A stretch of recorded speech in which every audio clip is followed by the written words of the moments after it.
Deputy CM Pawan కళ్యాణ్తో మాజీ భార్య రేణుదేశాయ్ భేటీ కానున్నారా? ఇప్పుడు ఆంధ్రప్రదేశ్లో ఇదే హాట్ టాపిక్. ఈ విషయం బయటకొచ్చిన నాటి నుంచి ప్రతి పవన్ అభిమానులో ఆసక్తి నెలకొంది. అసలు ఎందుకు పవన్ను రేణుదేశాయ్ కలవనున్నారు?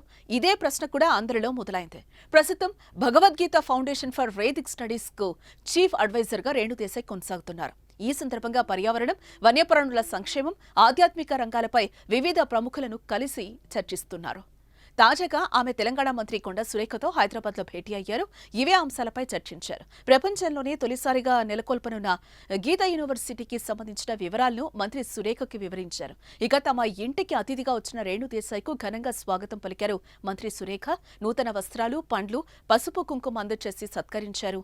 సురేఖ కూతురు కొండా సుష్మిత పటేల్ ప్రత్యేకంగా తెప్పించిన గొలుసుని రేణుదేశాయ్కి తన చేతులతో అలంకరించారు.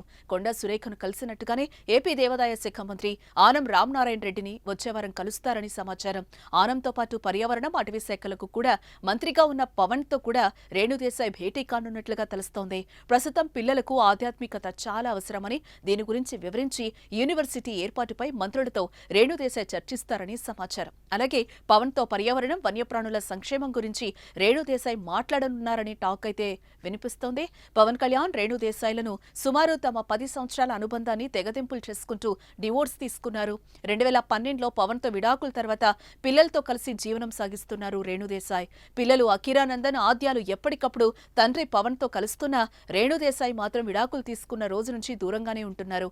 దీంతో తొలిసారి ఇలా అఫీషియల్ గా పవన్ ను రేణుదేశాయ్ కలుస్తారనే వార్త రావటం ఇంట్రెస్టింగ్ గా మారిందని చెప్పుకోవచ్చు.